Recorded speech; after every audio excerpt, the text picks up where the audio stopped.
Sunshine, you're very small in the camera angle. Let me make you bigger. I'm just so teeny tiny and petite. Drink me. That's something I never get to be. Let me be petite. My Amazonian co-host. I like that. Drink me. Oh, big. All right, what's going on? Welcome everybody, Youngstown's Talk Channel.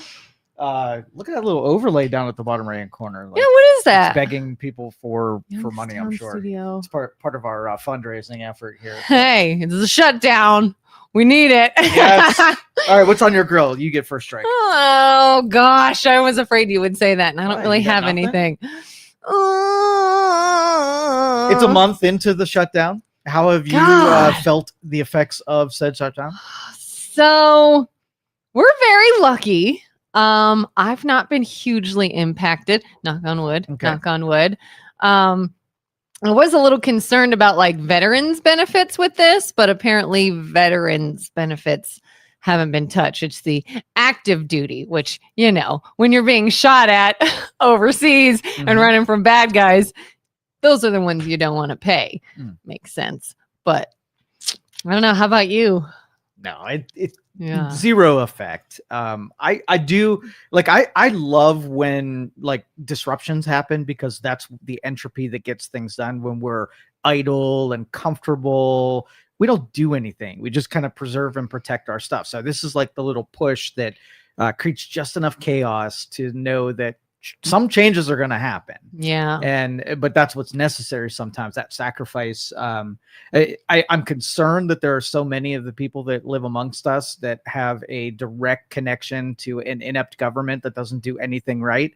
I feel for you. And that's the wake up call to get away from the government. Do not create a dependency on them because they're stupid and they leverage you and they'll hold you hostage and they make bad decisions. So yeah, this is the wake up call to run away. Yeah. And I keep seeing people like on social media, everybody's fighting over whose fault it is. Oh, it's the Democratic shutdown. Oh, this shows it's the Republicans' fault. Do you think that matters? Or do you think it's just, oh, let's fight over something instead of looking at the actual problem? That basically is patronizing to the people who are low brain power, low information people. You have to say those things because all they're going to do is what you said. They're going to parrot and they're going to accept it. They're not going to think it through.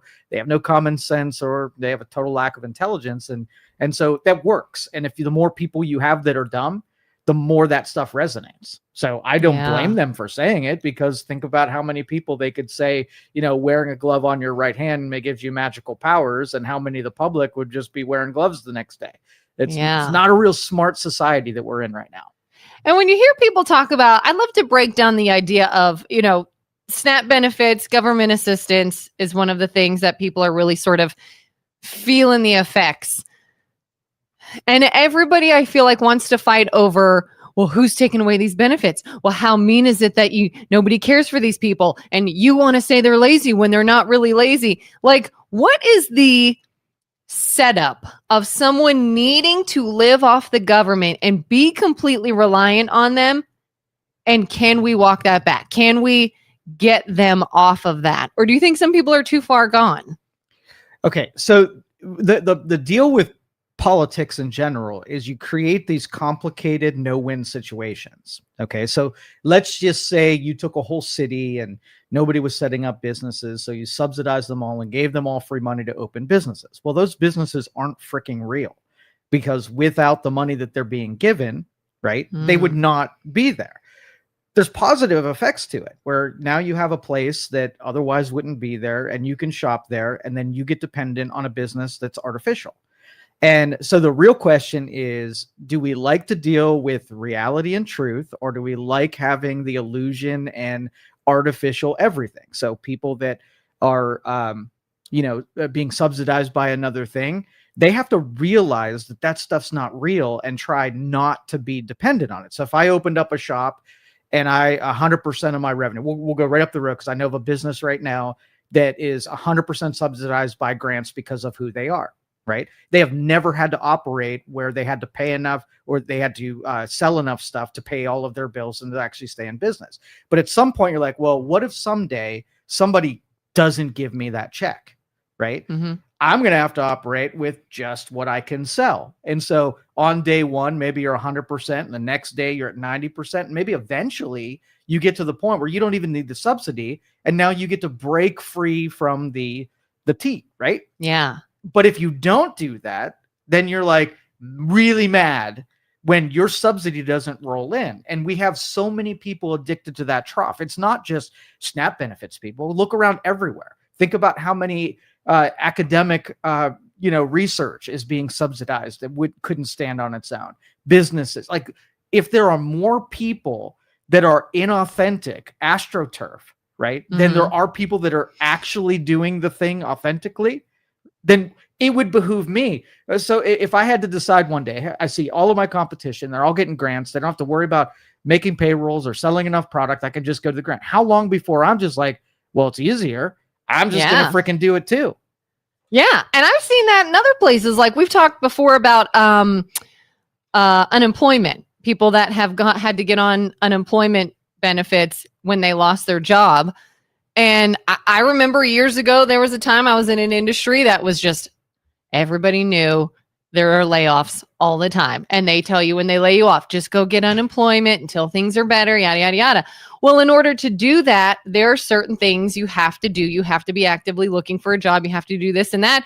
And I'm like, I could totally see how someone's like, why don't I just keep doing this? That's exactly right. Why would I look for a job? There is a segment of the population would see that as a blessing, that they don't have to do something and they can get the reward anyway.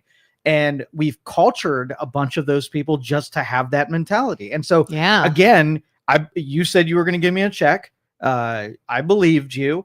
I wrap my entire life around, I wake up at 8:00 and watch everybody go to work, and I don't, and I still get a check, and I can, maybe it's not great living, right? But at least it's a free check that I could go buy food and whatever. And so, again, I think, especially the Democrats, the liberals especially, the dependence is their livelihood. The more people they can get as a soldier in their army of getting without giving, right? The more powerful they become. So they are incentivized to create more dependence, not less.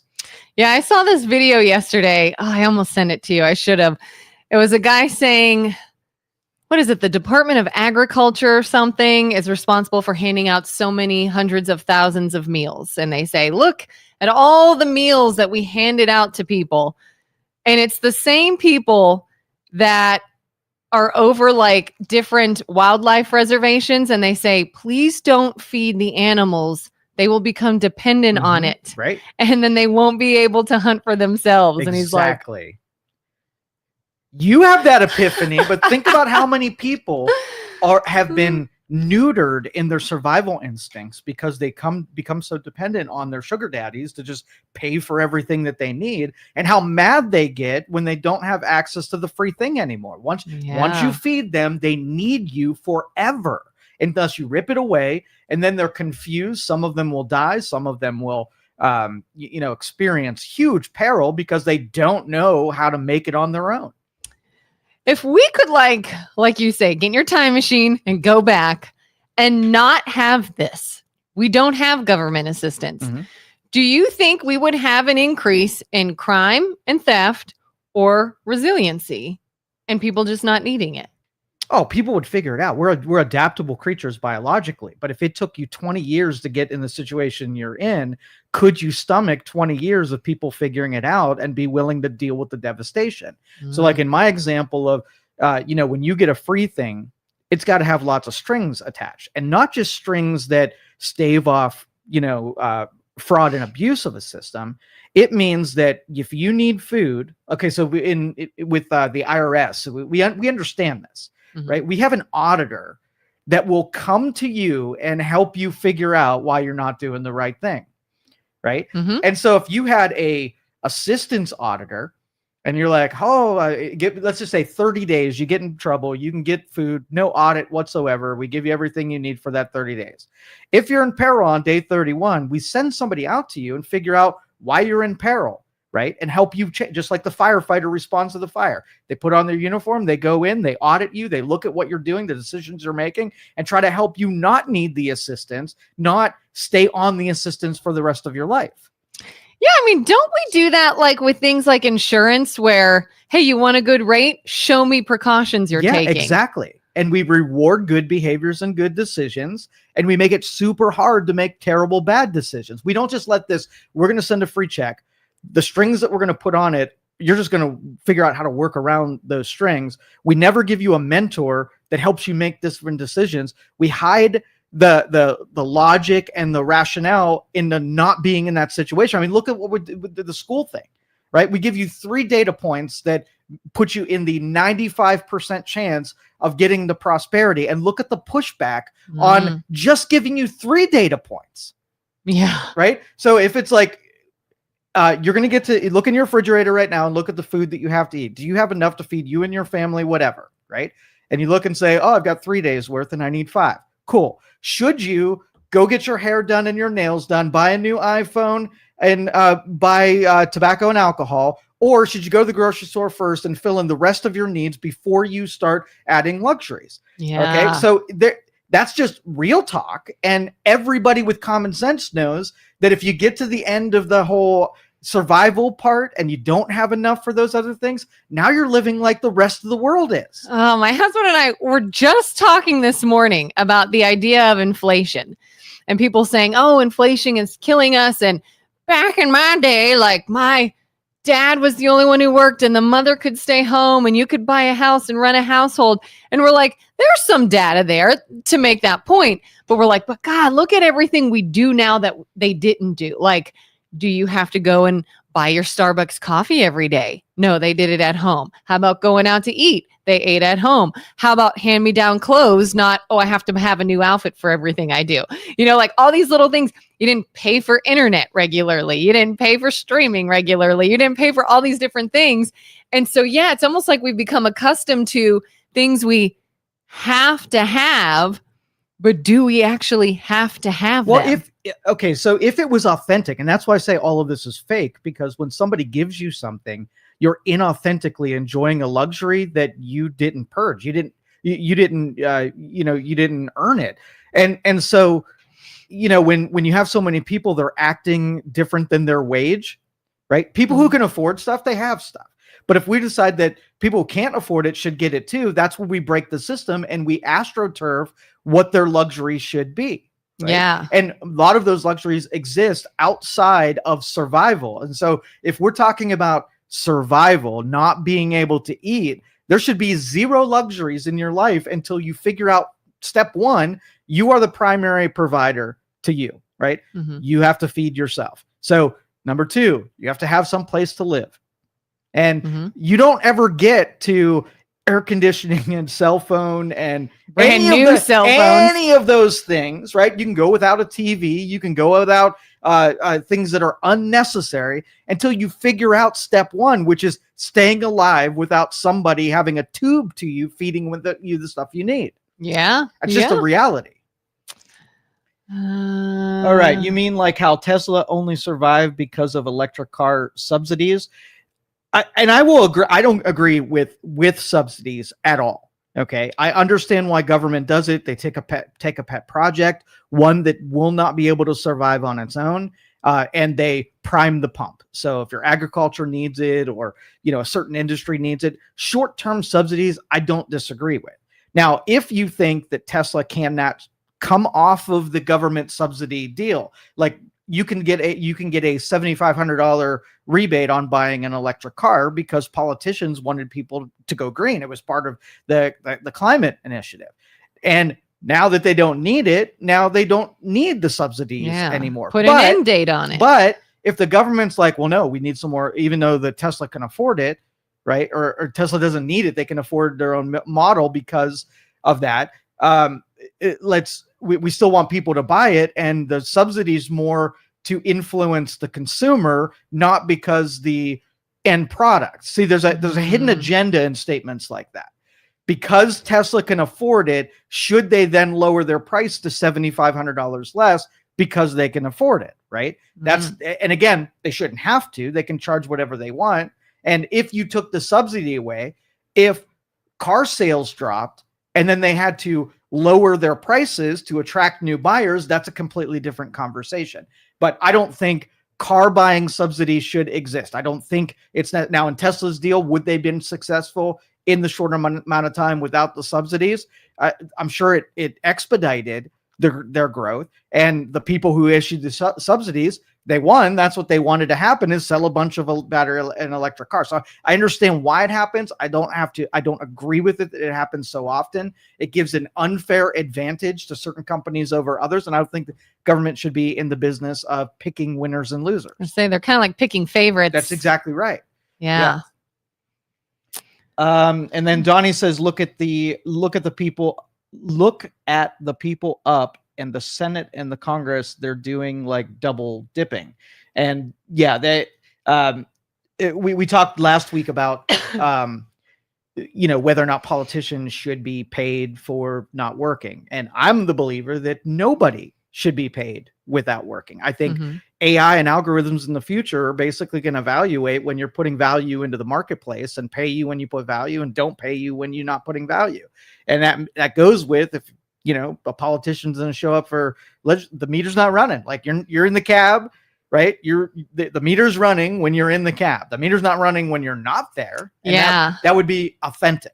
Yeah. To me, that is the most, what's the word? I don't even know the word you want to use. It's the most ridiculous. It's the most like the gall they have. When we find about like term limits and, people accusing Trump of wanting to run again and having people that are serving for too long and all things like that. I don't even care about that stuff as much as I care about the fact that all of you people that are in the decision-making realm of whether or not to shut down the government and stop paying Americans are still being paid.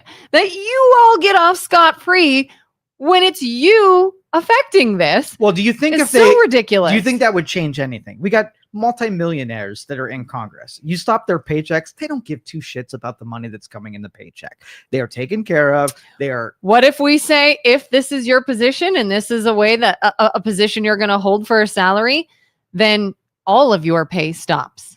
Everything. That's fine. Whether you're getting it from us, whether you're getting it from this other corporate industry, whether it's whatever, if you are a representative and this decision is on you, all of your income stops until this is done. And if you don't like that, don't run. Don't be a rep.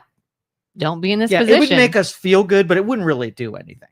That's really it. It would say, see, now you're not. You don't think they would work a little harder or do anything? They would not care. If none of their income was coming in, they would not care. Well, the income that comes in their paycheck for their federal salary is nothing compared to all of the other money streams that are not controlled by something you can stop from happening. And they'll find a million different ways to get paid. Bag of cash, here's $50,000, right? I'll just take a bribe and then do something. It would change nothing, right? All it would do. Well, it would make me feel better.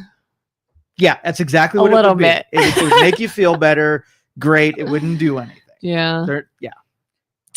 Matthew says, how can you criticize liberals for being too reliant on government assistance when it's the blue states whose taxes fund the poor red states? Well, it's just a math thing where you have population densities of states. So you have more people living in those places that kick itself out into the government. So if I say I want to cut a government expense, I don't really care what your position is. I don't care about your political affiliation. I'm cutting an expense and it applies to everybody uniformly, right? Mm-hmm. If there are more Republicans on assistance, that's not going to persuade me. But if your philosophy, right, the liberal Democrat philosophy benefits and is incentivized to having more dependence on the system. So they are happy even if there are Republicans on it, because if you want to look at, I want to capture healthcare and make it free. I want to do universal basic income. It is giving free stuff to people so they will vote for them. That's incentivizing the philosophy of getting more people on systems. The conservatives and spending less money means that, hey, I know I got, red states and people voting in this, and they're collecting those checks. They're doing it in spite of it benefiting from them want to limit the expenses on their own voters. So I'm like, that's a harder thing to do because less people will vote for you if you do what you say you're going to do. Yeah, and they manipulate you by making it this emotional tie of, oh, one side is mean. They're taking something. We're trying to help you. We're giving you this benefit. We want to see you do well here. So we're just going to set you up for success by giving you all these things. And they're the mean ones who want to take it away. When really it's like they're crippling you. The whole don't feed the animals. They won't know how to feed themselves kind of thing. Like they're crippling you by giving you everything. And now you have no reason to not have their help. And if we're in a situation like we are now, that help is suddenly taken from you, you're screwed. You're screwed. You have nothing else. The one side doesn't want you to ever be in that position. We want you to be self-reliant so that you can thrive and you're not so vulnerable. The other will keep you vulnerable and say anyone else trying to help you is a bad guy. But the second part of this is that there has to be an appeal for the ambition and the adaptability of human beings. So at the same time, let's just say we spill 200,000 people, we just make them unemployed, like across government, across private entities, unemployment, 200,000 people. So you have 200,000 people that had a job and now they don't. For the marketplace, that's amazing. You release talent from bad endeavors and you give a chance for someone who's been looking for that talent that got locked up in an industry that was being subsidized or whatever. And now they're free to go into the marketplace and fill in gaps on places that are working out. Right. So that's a blessing to those people who can now, adopt in that extra talent. Now, but the sensibilities are that there's going to be a percentage of the people who didn't like really working anyway. And so they have talent, but they're uninterested in surviving because there's so many safety nets. They really don't have to do it. So now the marketplace is then starved of the talent that they could get because your systems inspire people that just lost their job to not immediately go out and try to fill in those gaps in the marketplace. So theoretically it works, but there's a second part of it. We got to line that new talent that gets spilled out in the marketplace to find places that desperately need that talent. And that's missing. Yeah. Donnie says people living beyond their mean. Yep. People living beyond their means has happened since forever. This isn't new. But other people paying for it does. So if, let's just say, what if you got in a bad spot and the government paid for your stuff, but it was issued in a loan, right? They give you, like Tesla, when they needed money at the startup, it was issued a loan and they got them by for a number of years and then they paid back the loan to the government. So if you go on food stamps, you got 10 years to pay what we gave you in food stamps back. So it doesn't become financed and granted by the taxpayer. It's still your, it's your food. You ate it. You got to live it. It's your liability. If you couldn't pay it, we're not going to let you die. But now you've got this debt that you got to service for the, next 10 years or so. That would change it because then go ahead, live beyond your means, buy stuff that you actually don't need. Yeah. You're just going to accumulate lots of debt on your own and it's going to be an anchor to you. If you're only hurting yourself, you're only hurting yourself. But if you're hurting other people who then have to save you, yeah, you don't really have the right to do that. If you have to pay for it and it is your, irresponsibility, then fine. Nobody is going to question whether or not you want to live beyond your means or not. You're just making it harder on yourself. Yeah. Matthew says it's not accusations of running again when Steve Bannon, to close Trump alley, goes out and says Trump will be president in 28. We've discussed this internally and we have plans. You're being trolled. Steve Bannon, if you followed Steve Bannon's career, the dude he's not a great individual.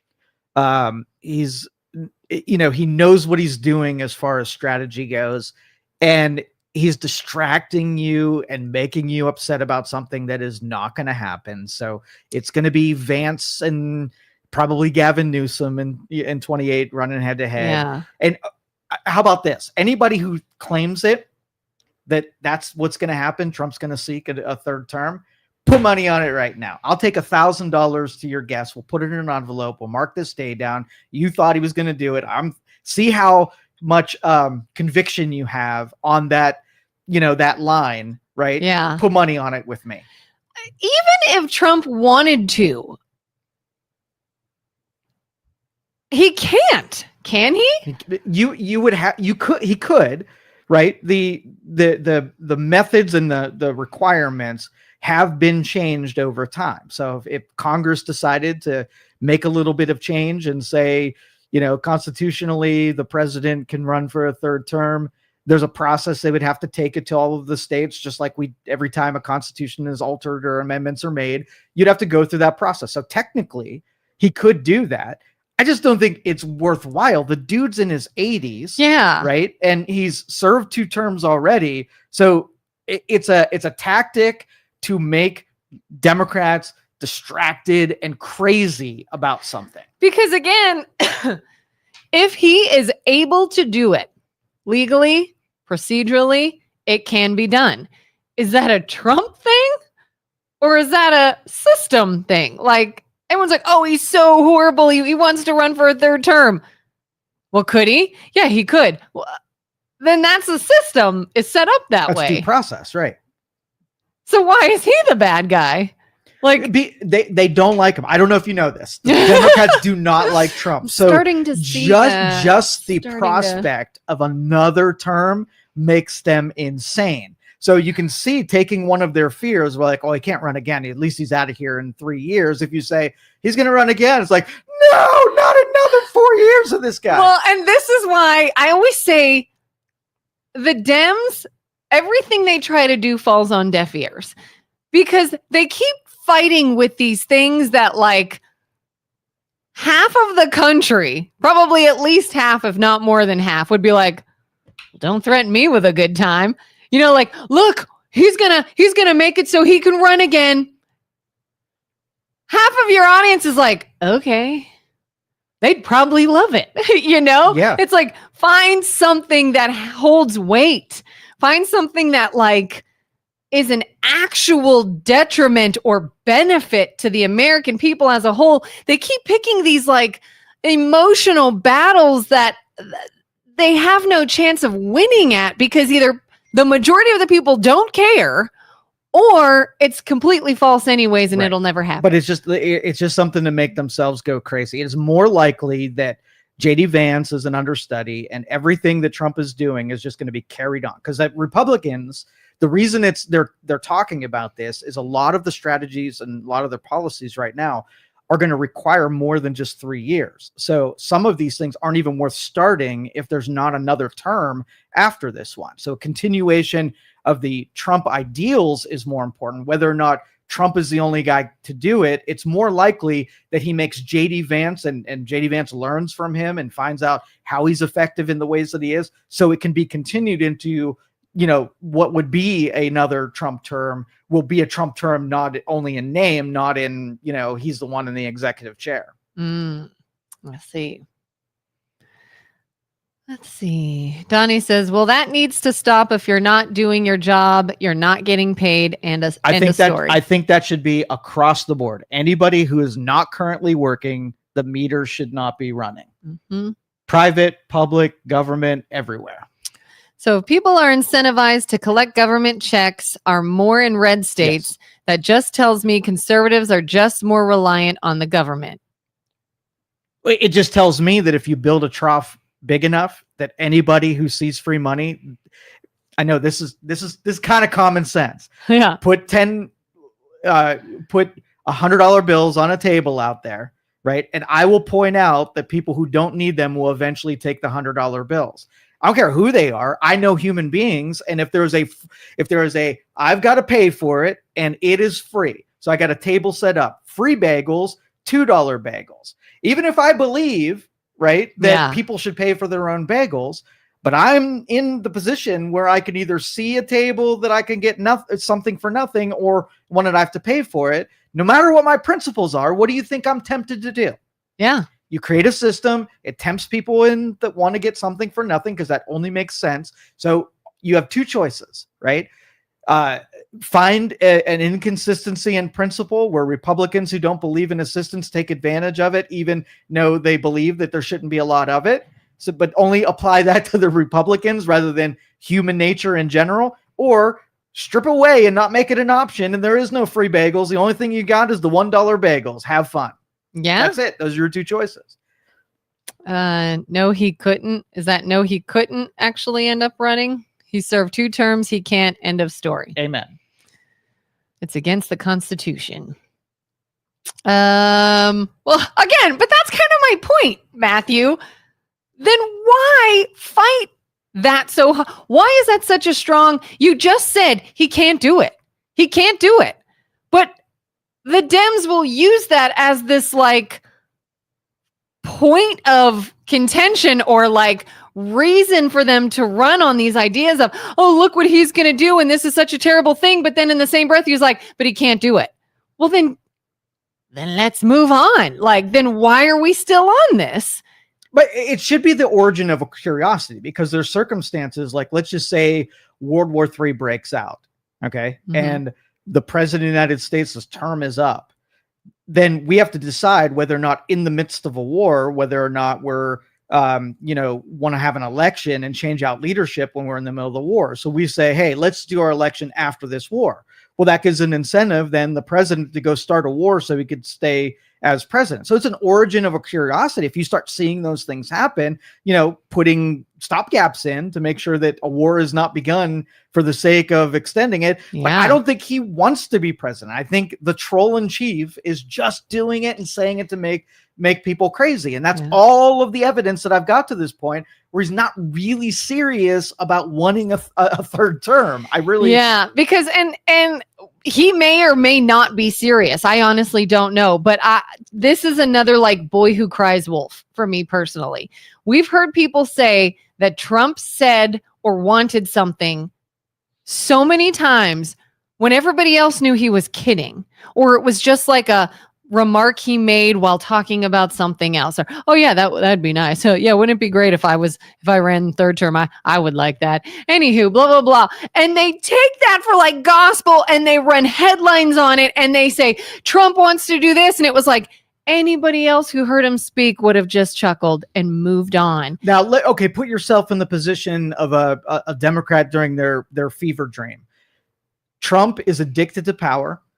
He is an authoritarian fascist, right? Who will never, once he's in there, he'll never leave, right? Mm-hmm. And so, evidenced by the last time when there was an election, he put up a little tantrum that it wasn't fair and whatever. So the fascists were like, oh, he's going to stay. Look, watch, he's going to do it. He won't concede. Right? He's not going to concede. He's going to work the system. He's going to create an insurrection, take things over. So far, I have a little bit of evidence to say maybe this guy doesn't leave. But then when he actually leaves after that, you're like, oh, well, that didn't, if he was going to be a fascist, it either was an unsuccessful coup, right, for the Biden administration, or he was a blowhard and he went too far on what he bloviated to, whatever. But in reality, when it was time to move out of the White House, he did. So that's my evidence. Yeah, he probably didn't want to leave, but he did. That's the point. He might leave kicking and screaming like a toddler, but he's leaving. Exactly.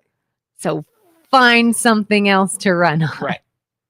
And that's why I don't mind that people are interested or concerned whether or not he's going to leave, but he did once already. And I'm sure that he has no interest. If you were president in his spot, going through everything that he has, there would be one part of you did some good and you'd like to see that good be continued. That would be an incentive and I'd want to do more.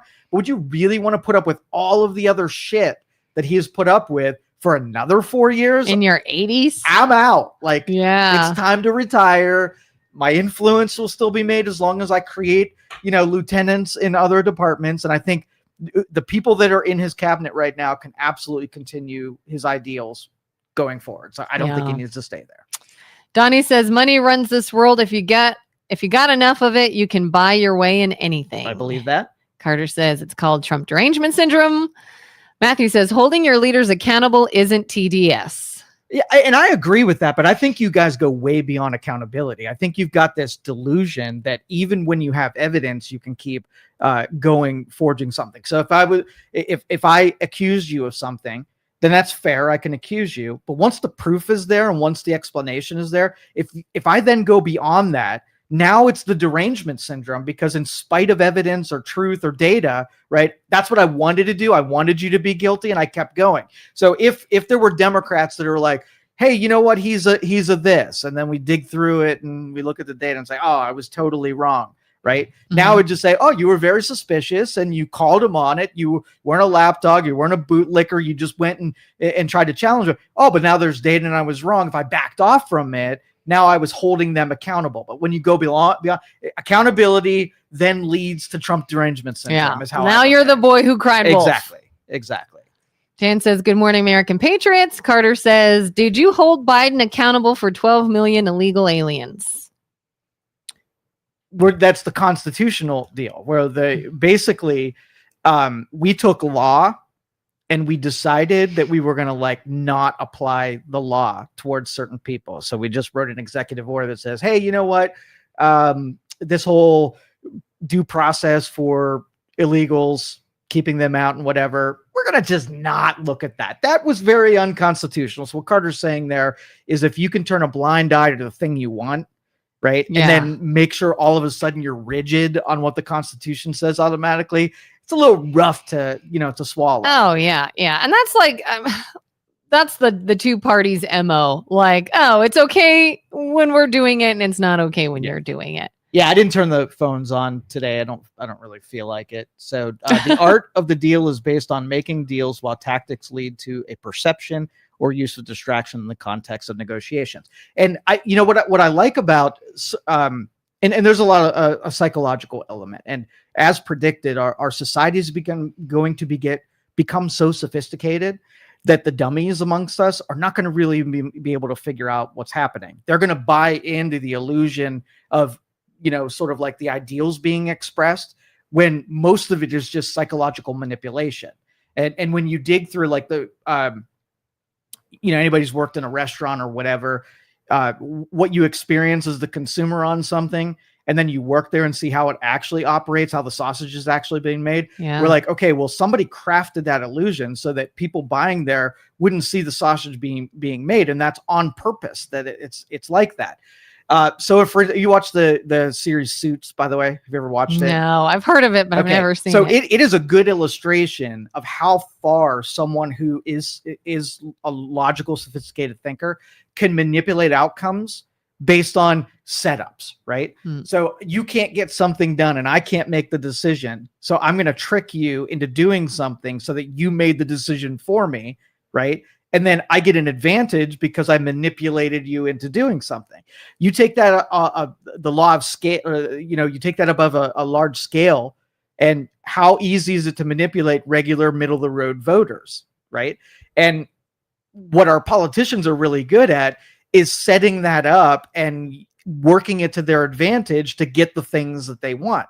So if I pit, Republicans versus Democrats, and while they're fighting, I'm over here raping and pillaging, right? Well, I'm going to keep you distracted. That worked. That was totally successful. So I'm going to do that forever because it was an effective strategy. So that's what Jerry was saying, that when you have a system, do you believe in law, by the way?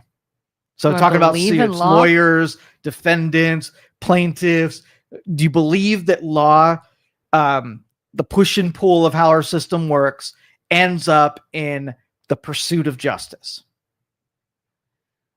Should it or does it? I mean, do I believe in law? Yes, I think there should be this system. Does it often end up in the pursuit of justice? I'm sure not. It's winning. So do you have good lawyers and bad lawyers? Yeah. Okay.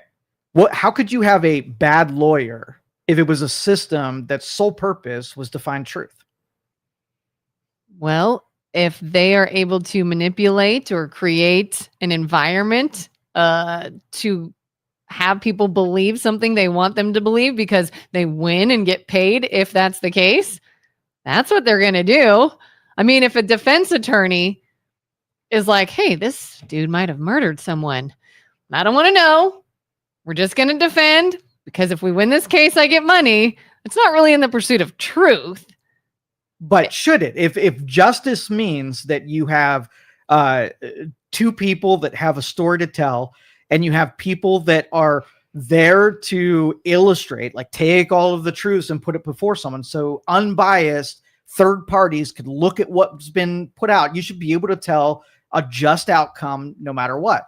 But that system doesn't exist. It's the illusion of justice. So if I've got a good attorney, does that mean that I can bring in more people to be expert witnesses and create testimony? I know enough judges. I have enough connections to people that I could work the system over to get an outcome that somebody's paying for me to deliver.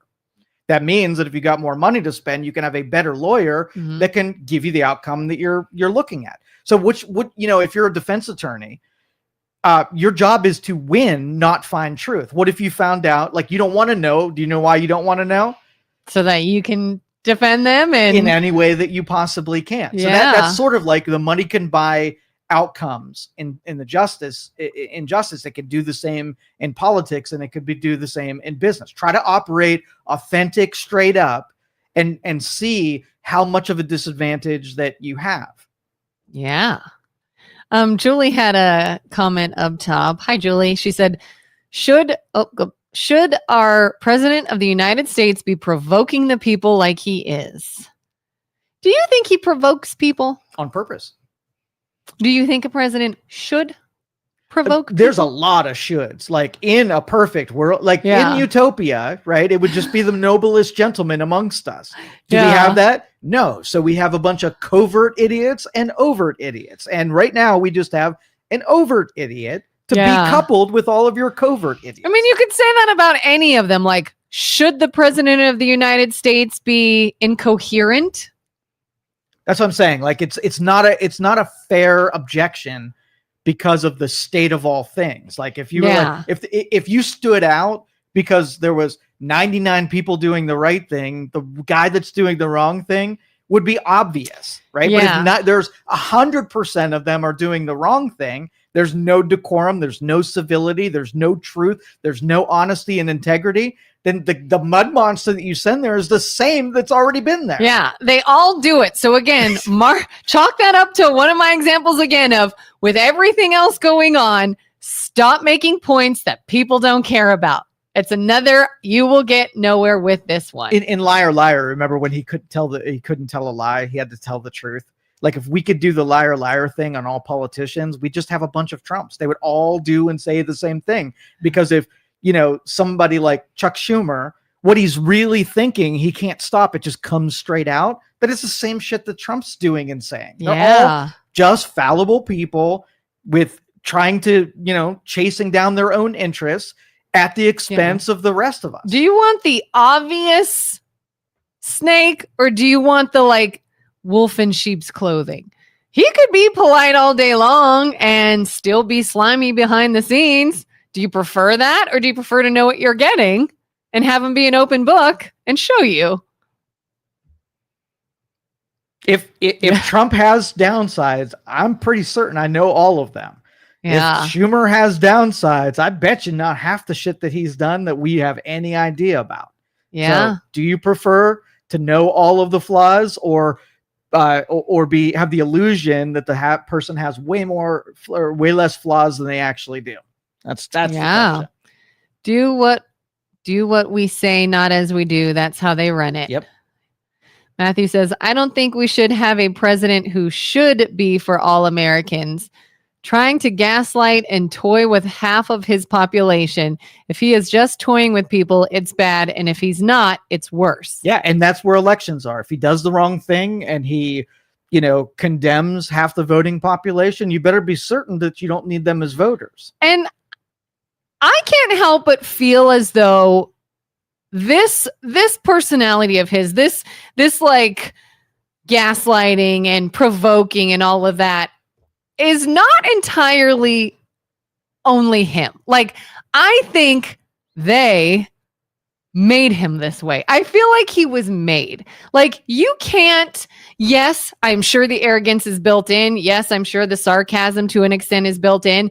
But if you as a human being was ridiculed or pushed back on, if your words were constantly taken out of context, if you couldn't say a single sentence without somebody twisting your words, at what point do you then stop caring and just provoke and name call and just get down to that level as well. Like, I get it. They're going to say, but the president of the United States should always uphold this and always be the bigger person and always whatever. But don't complain if you're the ones that are taking anything he says that actually makes sense and you twist it and you take it out of context and you make it look like a bad thing when it's not.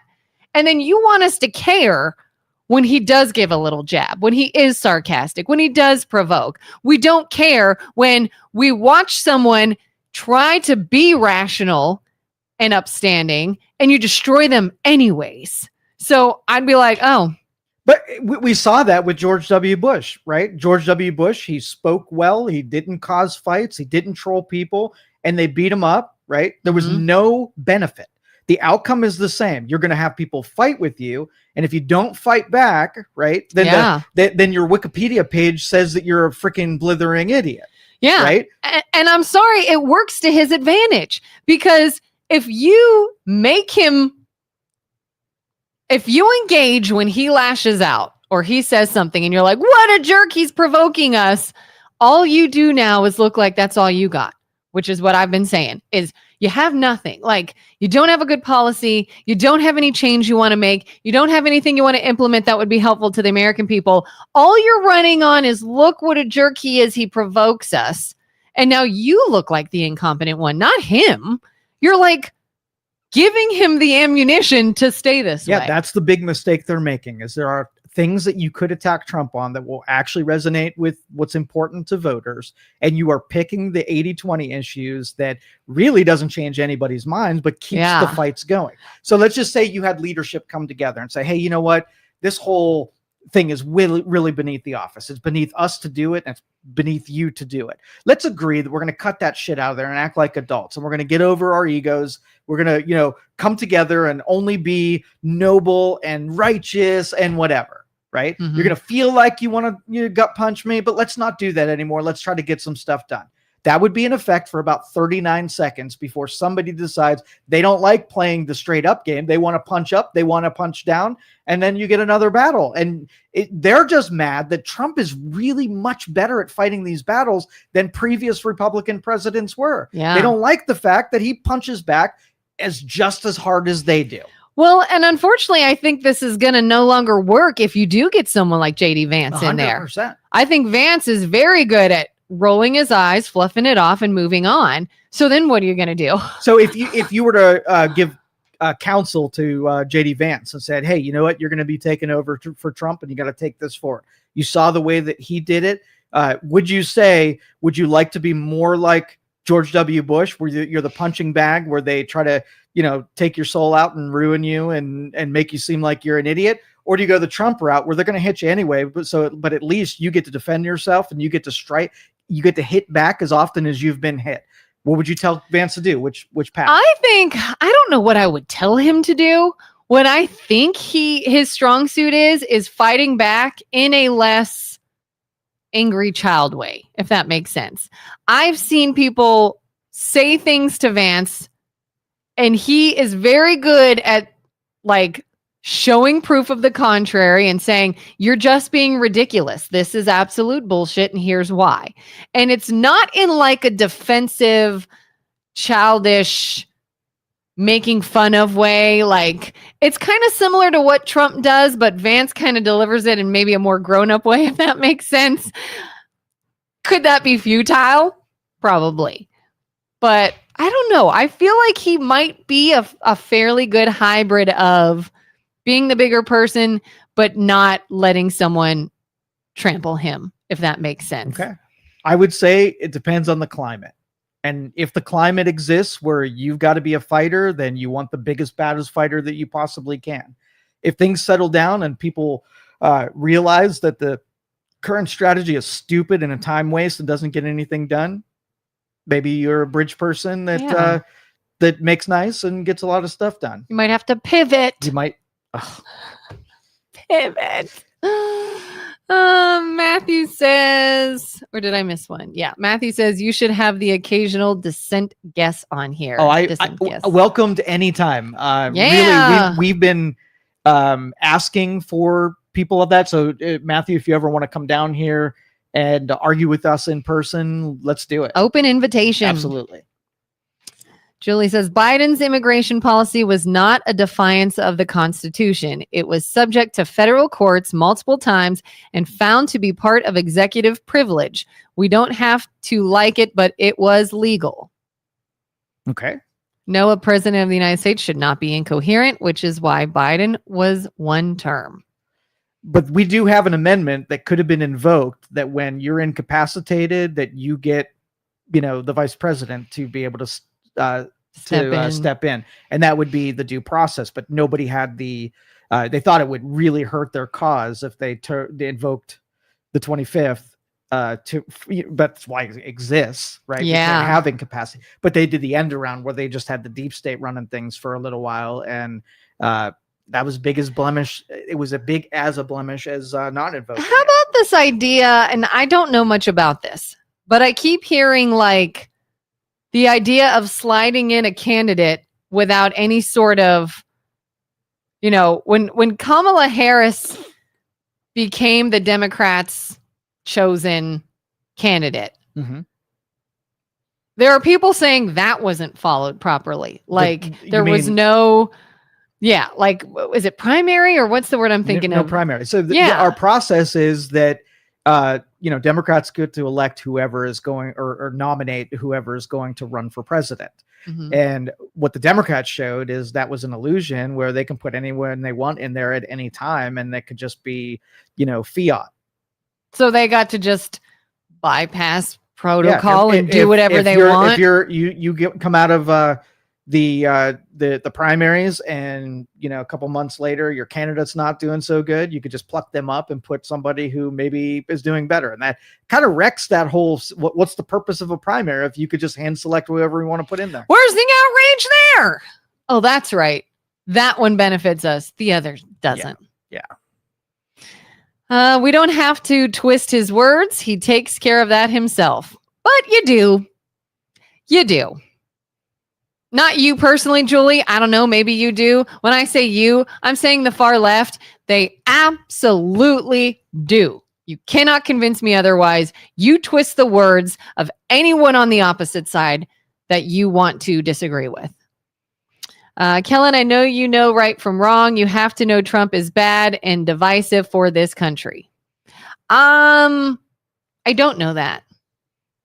I would say there was a time, Carter would love this, I would say I probably at one point had TDS, and I just hated him, and I didn't like his personality, and I thought he needed a good punch in the face, and he rubbed me the wrong way, and all the things that I'm sure all these Democrats are seeing right now. I've been there. I've seen it. I get it. But what started to happen was two things. One, I no longer could rely on how I personally feel about his personality. There were bigger fish to fry. What's he going to do for military? What's he going to do for American people? What's he going to do to keep us safe from the enemy? What's he going to do in all these other situations that take precedence over, is he sarcastic? Is he a bit arrogant? And does he poke fun at people? No longer care when there are bigger things to worry about. Well, let me reverse this on Julie and saying, I believe, and objectively, Gavin Newsom is a bad guy. If Gavin Newsom is running against JD Vance, will you vote for the bad guy? Put your feelings about his personality and his trolling and his bad management skills. I bet you'll vote for him. Yeah, that's another thing is, show me a candidate that's squeaky clean, and I'll run that direction all day long. But you only have so many to choose from. So if they're all bad, again, doesn't hold weight. And I also started to see the wild exaggeration of how Trump is, that I would listen to something he said in the context in which he said it and watch exactly what the liberals did with it and what the media did with it. And that's when I really went, whoa, I can't trust them either. You could have made all these points about something he did or said, and I would have been right there with you. But it was the moment you started pointing out things that were totally false, and you just tried to make something up to make your side look good, then I don't think Trump is as bad as you make him out to be. I don't. and again, like, I believe that anybody who plays in the sport of politics is just as bad. We just have an overt one versus a covert one. If you think, Obama's, the coup attempt, the Russiagate, the trying to get someone who was elected to not be able to run by fabricating stories about them in an attempt so that, the democracy isn't going to happen. Mm-hmm. I mean, that's a bad guy move right there. And if he orchestrated it against a candidate, he's just as bad. He just did it on the down low where he had a lot of people protecting him. Had you known about it at the time, you'd be like, ooh, that's a bad dude. He's trying to circumvent process just because he doesn't like the guy. Yeah. There's a big one up top. I think there's even more. Oh man, there's several we missed. Primary process. Carter says 78 million disagree with you, Julie. Dennis says they did it with Hillary and Bernie in 2016. Yeah, they had the moment, but they had the momentum, and the establishment decided that because they were a little too left for what they thought was somebody to be elected, they sabotaged both of their campaigns as not even being an option. Julie says Dems had 107 days to pick a new candidate. Did you hear Dems complain? Matthew says it's not a federal process for how to Democrats went about it, but they were stupid for not running a short convention. Obama himself messaged Nancy Pelosi and said, "What the F did you do?" Yep. Donnie says the people were not ready for a woman president, and that's basically all it was.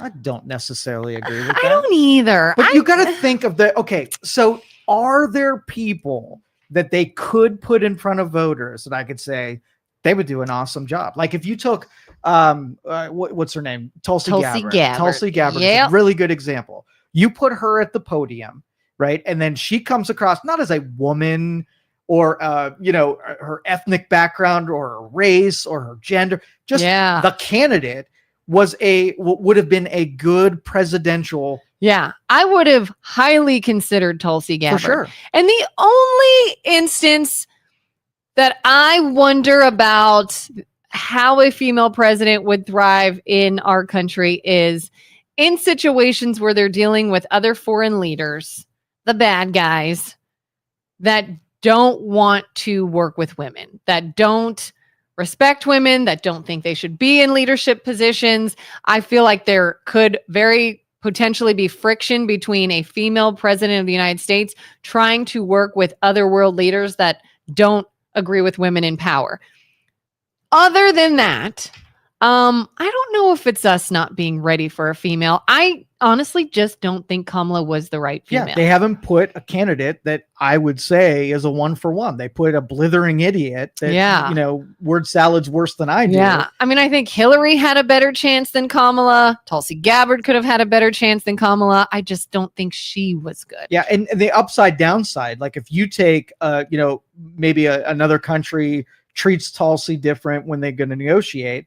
Well, you can say the same thing about Trump. He talks shit about every foreign leader, and then they're like, those foreign leaders aren't going to be, persuaded or encouraged when you've got this person that's shit talking half of them. What if, Switzerland, we needed some deal done and he talks shit about someone who didn't like it and now all of a sudden won't talk to him. It's the same compromise. Yeah.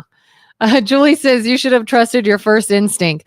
What's interesting, not to discredit instinct, but when I was in that headspace, I never paid attention to politics. I couldn't tell you a single thing they wanted to do. I couldn't tell you who was running. I couldn't tell you anything about anything. I just saw Trump on the news and he looked kind of like a jerk. It wasn't until I started paying attention and getting involved that I did change my tune on Trump. Yeah. So what does that say? Just saying. Think about how many other people had a really loose relationship with what politics are about, that don't look into it, that carry your hatred for a guy, really don't even know why they're hating him just because they think they're supposed to because their group hates them. See that with RFK Jr. Yep. Like how many people were totally considering and giving credit to RFK Jr. when he was his own entity. Mm-hmm. And because he teamed up with Trump, now everybody, oh, now he's a crazy person. Oh, he doesn't know what he's talking about. Oh, he's inexperienced. And it's like, you just hate Trump. Yep. Brian says, show me a perfectly clean politician and I'll show you a liar. Exactly, Brian. Everybody's got skeletons. Yep. Mm-hmm. Not everyone is a convicted rapist. Here's another one that if you were in person, Matthew, we would do a little fact checking on convicted. Trump rapist. is not either. He is not a convicted rapist. He is not. He is and I've seen court documents where there have been settled cases that did not end up in a conviction. Now, you'd have a better argument with whether he is a felon. Yeah. 35, whatever. Indicted felon. And I put that in the same boat. Had you pursued those felony convictions as a 1-for-1 with every other pursuit of justice, then I would be cool. You were targeting a guy. You got some federal courts to be able to do some really creative things to be able to tag him with felonies. Yeah. That's lawfare felonies, and they have an asterisk on them as far as I'm concerned. And that, again, that's going back to that whole, you're now the boy who cried wolf, and you lose people on that. Mm-hmm. You could have even said, but he's somebody that has been caught up in this really bad press and possible unacceptable behavior with women, and there's some interest there on what he may have done, or any of these loose talking points. And I would have said, yeah, there's some shadiness there for sure. But when you said convicted rapist, that's not true. He is not. You lost your credibility. You're the boy who cried wolf again. Mm-hmm. Yep. Julie says, I don't have much info on Newsom. If that comes about, I would definitely deep dive. Too often we have a choice between two evils. Yeah. Julie, I want to know, when you say you would deep dive, what is that exactly? What does that look like? What does your deep dive entail? Do you look at sources on both sides? Do you watch interviews? Do you weigh heavily on a certain news organization? I would love to know, when people say I'm going to do a deep dive, what that is. Yeah. And I just had this conversation yesterday about confirmation bias. And, we were talking about science and looking to confirm what you already think, rather than starting with the opposition claims and digging into what you don't want to be true, but you're open. If it is, it'll have an influence on your decision making. Mm-hmm. Right. So if you start with Gavin Newsom's awesome, give me 10 reasons why, and then you list them out and say, well, Gavin Newsom's awesome, I got exactly what I wanted. Or the other side of that is, I think Gavin Newsom's awesome. Give me the 10 biggest criticisms in them, and start with the reasons that would change your original hypothesis. In science, they do that all the time, and they have motivation to do it. And if in the political theme, if you're going to have to vote for Gavin, and so you basically just cherry pick information that makes you feel better that you're about to cast that vote, it's hard to defend against that. When at least with Trump, like when you do not have to levy untrue things against Trump. He has enough things that are already part of him. If you just hit things, like, how many times can I say to a liberal, that's not true, before I just stop listening to he's a rapist kind of thing. And that's my point, is like, Matthew could have listed multiple things that paint him into a creeper or a potentially bad guy, but you picked one that wasn't true. Right. So now you lose anybody that you were trying to reach. What was I gonna? There was something else I was about to say too. Oh yeah, and I find it, so many people won't even go past a headline, and I think media outlets know that. Like when RFK Jr. was all over the media because they said, "Oh, RFK Jr. is linking autism to circumcision." And people just shared that.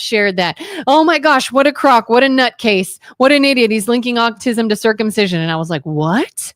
Well, let me see. What is it you're reading? And I would read the article where it directly states what he actually said.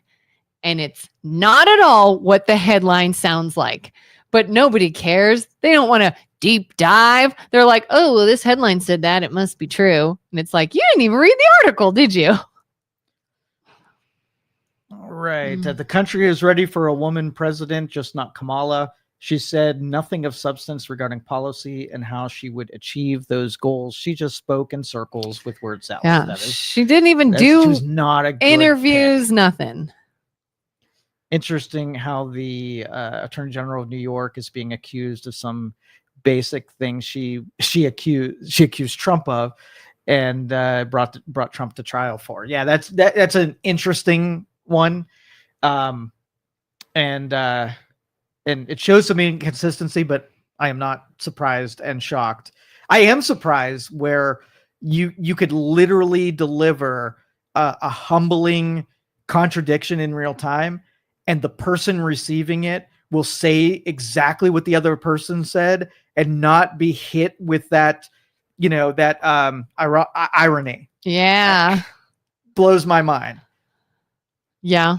No, people will just overlook it if it's, oh, well, that was you and this is me. And after 20 plus years of bringing charges on Trump, was drummed up by the deep state because he was running for president. Yeah, and probabilities wise, I don't think Trump really ever wanted to be in politics.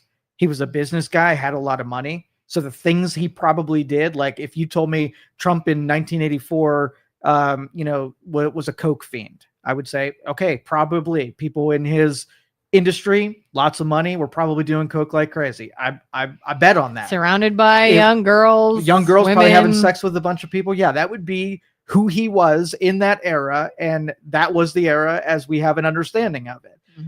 People who were crafted in politics, they did the same stuff, but they didn't do it so outwardly. Yeah. Right. And so there were probably coke fiends like, Hunter Biden that were doing it, but they were under the protections of people who were, preserving their image. Yeah. It's like he came from an industry that it was maybe more overlooked to be sort of this playboy, exactly. It may have even been good for him to have that image. He was this badass mafia, type Don. And guess what? If you look at anyone, if you like a Harvey Dent, made up character, but anywho, anybody with a squeaky clean past that is all about right and truth and fighting for the Americans and who's just going to do everything by the book and I'm going to come up and lead this country, I'm sorry, we kill them. We do. They go nowhere. This is why we have Republicans and Democrats, and we've never had a third party person win because we kill them.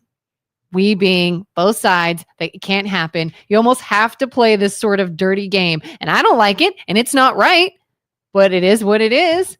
So anytime someone's like, oh, well, someone's a bad dude or someone does it, show me someone who isn't, and by all means, we'll all get on board.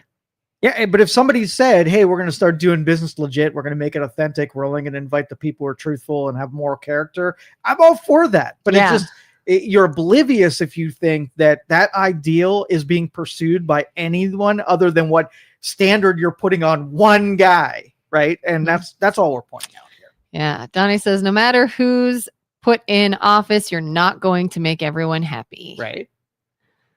He is an adjudicated rapist because it was a civil case.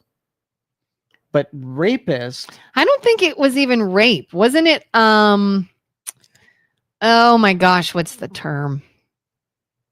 Was it assault?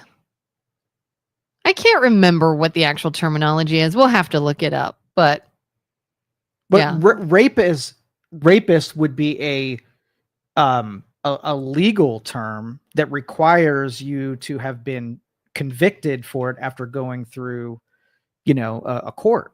And so to have a civil case that used language that is similar to rape isn't the same thing. Right. So that's all we're, do we think that he had relationships that were dredged up after the fact? Like the timing is what tells the story, right? If before you're running for politics, something that's 20 years old comes up all of a sudden look at the motivation of the timing of when things happen. And if you settle a civil case, no matter what it says, pay them off to go away. That's part of the, the political theater. Yeah. The political strategy and process. And again, I'm sorry. This is just where two sides disagree. They want to make that such a big deal when there are other people that are like, I don't care what he did in his past. I need him to help me. I need us to have this. This is more important. This is more important. This is more important than what a scumbag did 20 years ago. It just is. And you might not think it is, but clearly a lot of people do. It's beating a dead horse. Let's see. Carter says, I lived in California for 35 years. I welcome a deep dive. His past is quite disgusting. Gavin Newsom. Yeah. All I know is I know he was pretty open about an affair he had with like they said it was his best friend, and then somebody else said like campaign manager or somebody. And that's all I really know. Yeah. Not surprised. You deep dive anyone, you're going to find dirt. Yeah. And so like really from a standards, what is a disqualifying attribute for a politician? And I don't think there are any. I literally think that depending on which team you're on, you'd be willing to not, be happy about it. Yeah. But you'd let them run for office after some forgiveness. I can't think of anything that you would really say, oh no, we've got standards. This is way below the office of the president. Like, didn't Biden's daughter write in a journal about him trying to shower with her? And like, there's something on everyone you can find. Yeah. And that's why I don't give it credibility, because when did we hear about the diary? Right when he was running for office. And then it becomes part of the theater of discrediting someone for a historical event and whatever. So I don't buy. I mean, I buy that it probably happened, but I question when it was presented for me to know about it. Yeah. So Julie sort of answered my question. If you go up a smidgen, I asked her, how are you going to deep dive? She says, deep dive, background, legislation passed, management skills, oratory skills, and ability to transmit honest and transparent goals. I'm sorry, that seems vague to me. Like, that still seems like you're going to put your own bias in it. Like, management skills, I want to know what you're looking at specifically. You could say, well, CNN said he has poor management skills. That's not you doing a deep dive. That's you saying somebody told you this. Like, I want to know what your game plan is, Julie, and what sources you're looking at, because I don't really trust that they will be non-biased. And she says that it was rape. Don't try to gloss over it. I'm not. I'm saying there's a process where when something comes out of a conviction, something not as part of a civil trial. Yeah, we're not saying he didn't do anything to anyone.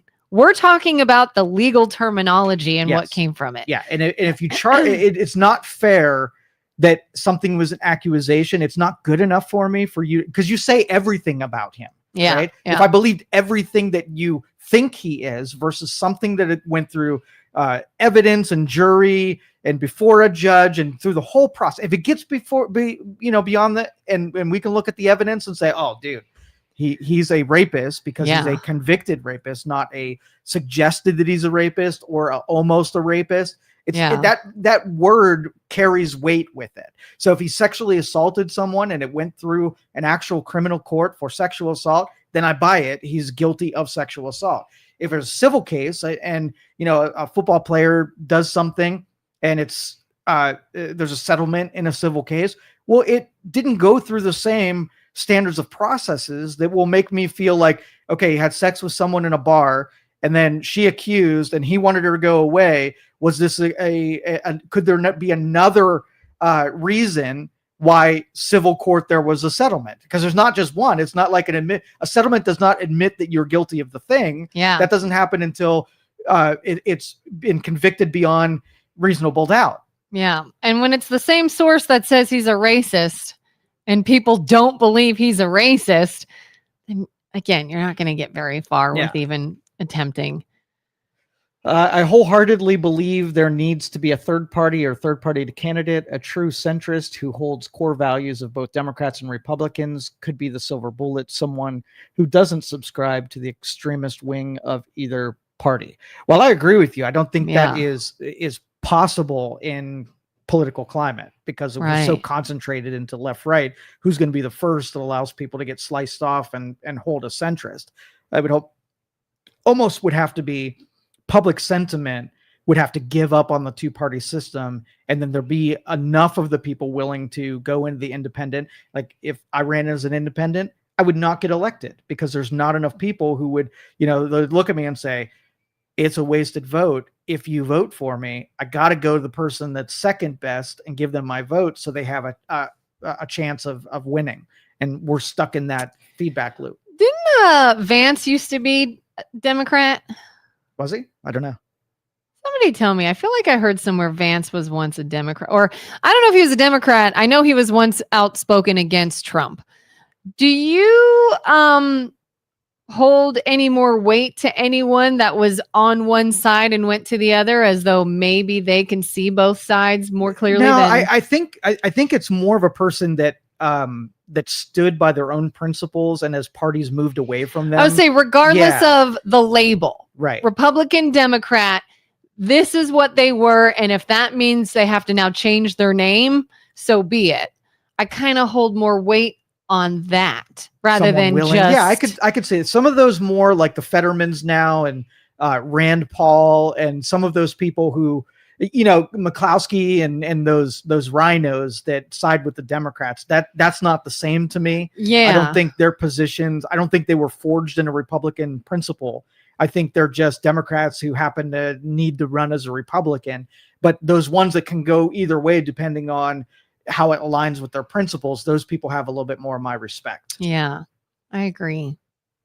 Brian says, show us the court case judgment where it says rape. Yeah, that's what is the red line? What is your red line? Is that like what line?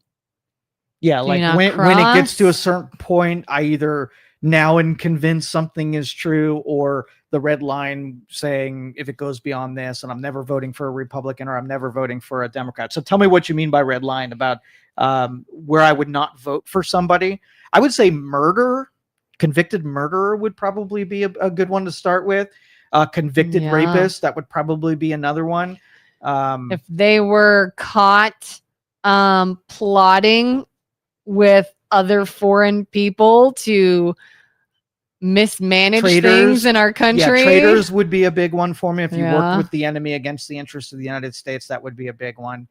I don't even like people that are clearly in the pocket of big corporations or people that are able to influence you. Like, well, I have to help this.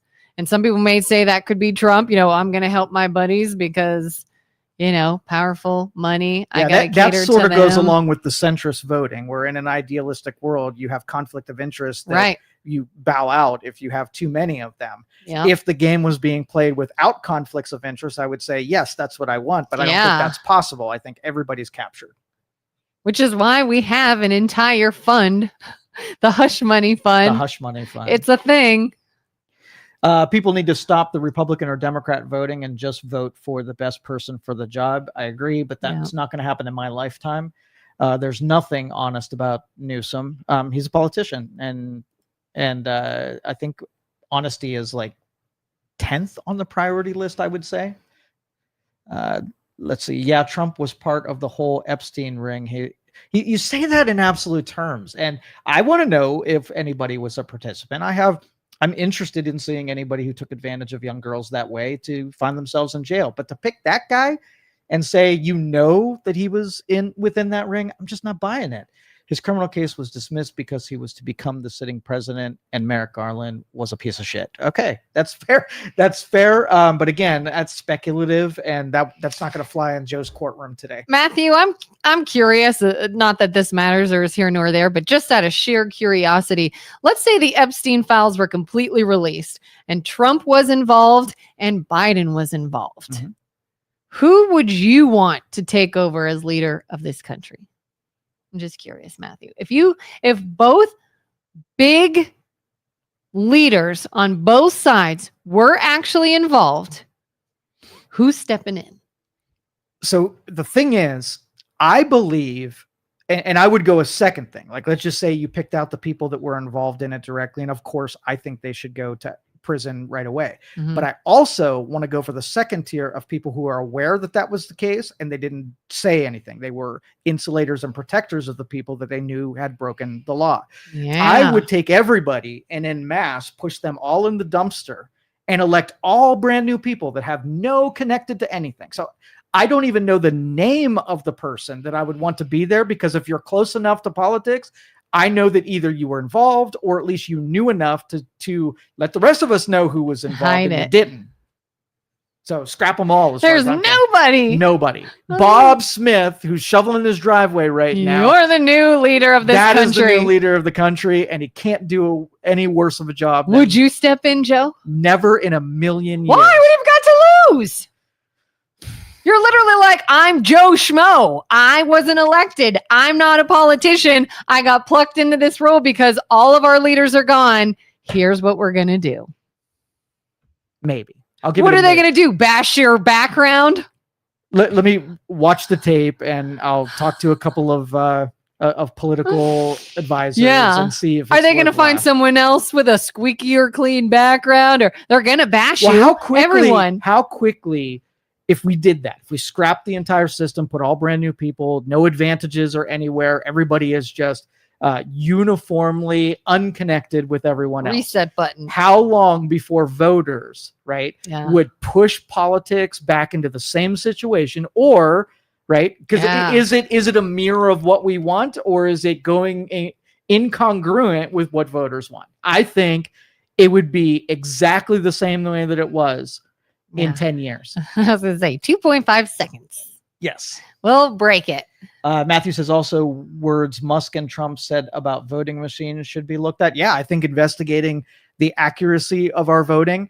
And the only reason I say it is when anybody uses absolute terms like fraud doesn't happen, right? I question it. Red flag. Because it's red flagging me. If you say it's happening and we actively fight against it using XYZ, I can get an idea of how hard you don't want that fraud to happen based on what you're willing to do to make sure that it doesn't happen.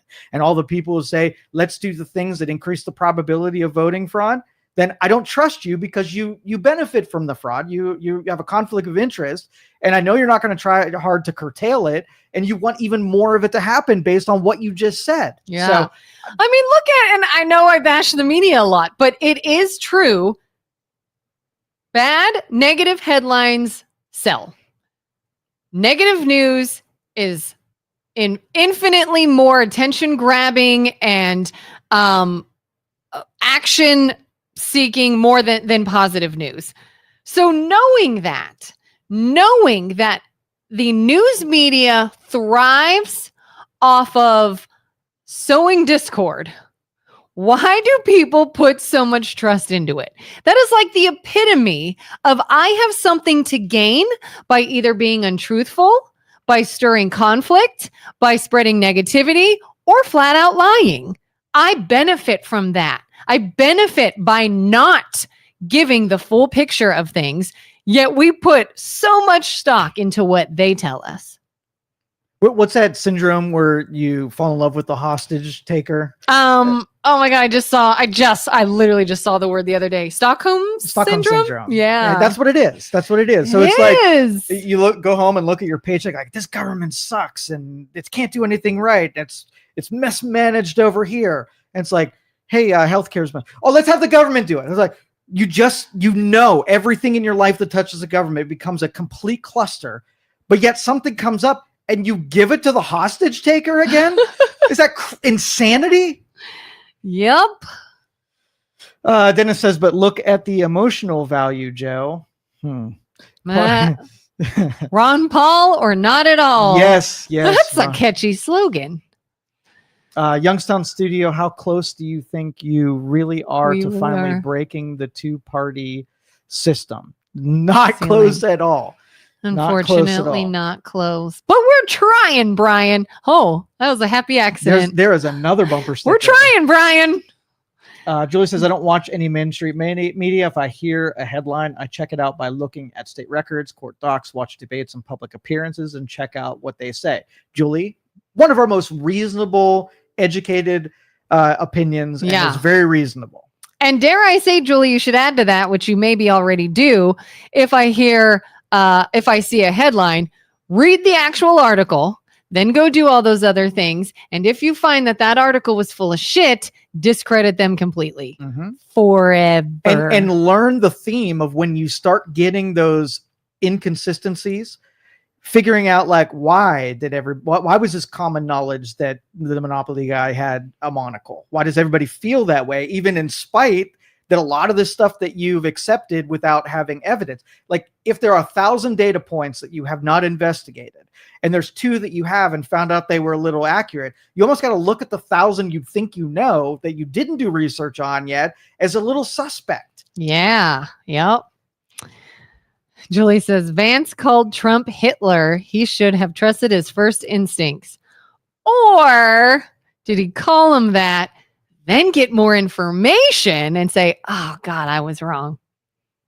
You did the same thing. And any reasonable person is allowed to change their mind about things. And maybe they were too quick to judge. Maybe they used public sentiment and what was in the headlines as an authority. And once they got to know somebody, changed their mind a little bit. Or, as I know Julie would argue, maybe because it's now his boss that he can't think he's Hitler anymore. And he definitely has to stop accusing him of being a fascist Hitler.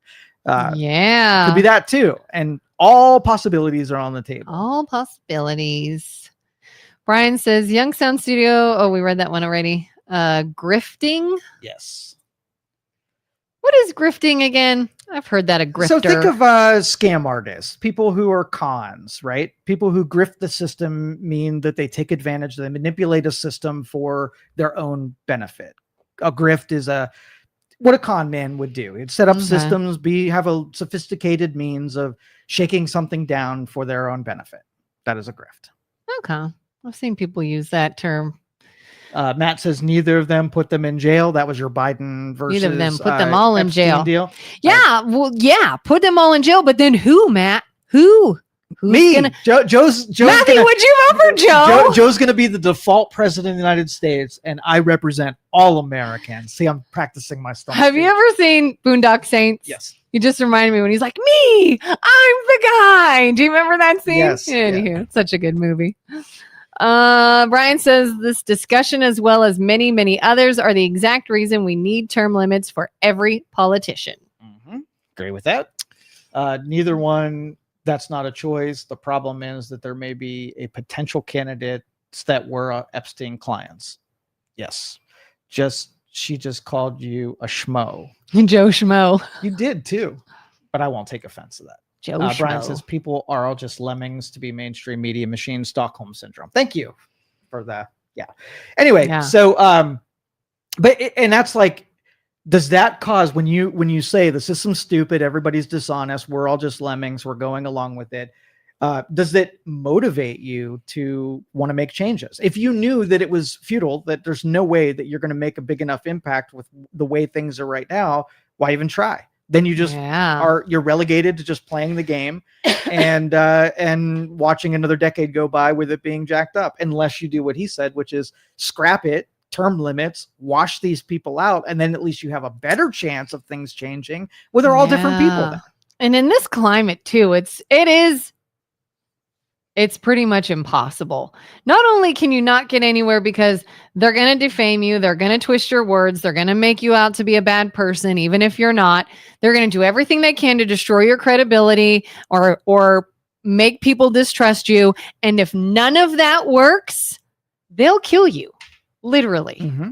We've seen it. Yep. So it's like, what do you do? It would be a better... See, libertarians are freaking crazy. So I need to actually lead the Libertarian Party first to wash out all the crazies who are... I was going to say, what? Are you crazy? What? I was going to say, are you crazy? I'm crazy, but in a reasonable crazy. Okay.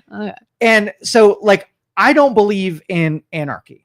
I know that there has to be a level of management that can ensure the responsibilities in small government, right? So it's not like a blast government out and run anarchy rule. That would be worse than having being overruled is underruled, right? But there has to be a way to take a big machine and not destroy it, but through attrition, make it smaller. And there has to be a principle that the people who vote libertarian I hate the machine as it is, but I know if the machine is a certain size, I'd be able to tolerate it. I'd be able to put up with things I disagree with as long as done in small doses, have a short horizon, and any decision they make, people can bounce back from. when it's integrated in every life, it manages the economy. It not only manages the economy, it influences the economy. Like the government should be so small that even if it dabbled a little bit, we would barely notice because it's a ripple rather than a tsunami.